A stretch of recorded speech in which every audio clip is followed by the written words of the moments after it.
A 16-year-old who was planning terrorist attacks at mosques in Singapore has been detained under the Internal Security Act.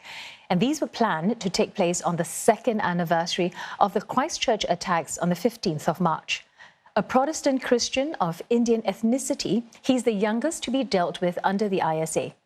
The youth was influenced by Brenton Tarrant, the man behind the Christchurch attacks. He also came across ISIS propaganda videos and had wrongly concluded that ISIS represented Islam.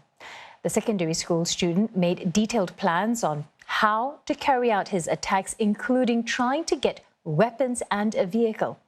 He also drafted his own manifesto, which he intended to disseminate before the attack. Singapore's government and religious leaders have expressed concern and dismay that a youth had planned such attacks. They stress communication and unity between different religious groups moving forward. The two mosques were targeted as these were near the 16-year-old's home. He had planned to go to Ashafa'a Mosque first and then to Yusof Ishak Mosque. That was thwarted when authorities received intelligence in November last year that someone had wanted to attack Muslims in Singapore. Online reconnaissance was conducted using Google Maps. It included the travel route, identifying the mosque entrances, and even where to park a vehicle. And just like the Christchurch attacker, the youth wanted to use a car to move between the attack sites. So he planned to use a blue SG car and was going to steal his father's credit card to rent it. He did not have a driving license, but authorities say he was confident he could make it work. And he also put a great deal of thought behind his weapon. He found this Smith & Wesson machete on Carousel and had planned to save money for it. He was caught before he could buy it. By then, he was already watching videos to learn how to use machete effectively. The youth was confident of targeting the arteries of victims by slashing at the neck and chest areas. He also bought this tactical vest and planned to modify it to hold a mobile device to live stream the attacks just like Tarrant did. But there were more lethal intentions, getting an assault rifle like this one used by Tarrant.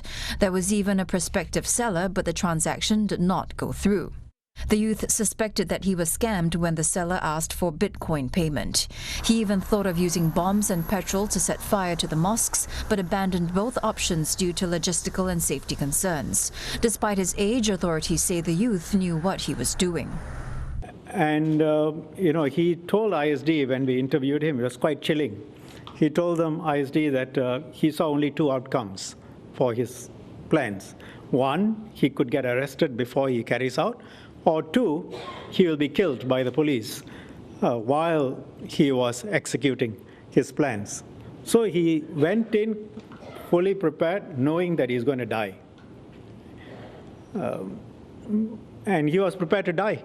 Mr. Shanmugam adds that the youth is the seventh person under the age of 20 since 2015 to be detained or given restriction orders under the ISA. Authorities found the boy acted solo and did not try to influence others or recruit them into his scheme. His family and friends were unaware of his plans or the depth of his hatred of Islam. Singapore's government and religious leaders are calling on people to work harder to respect and understand one another and not pass judgment. They stress that this is an isolated case. Social and Family Development Minister Masagos Zulkifli says he could not imagine the consequences had security agencies not acted earlier. Culture, Community and Youth Minister Edwin Tong says this incident is a disturbing and sobering reminder that anyone, regardless of age, race and religion, is susceptible to online self-radicalization.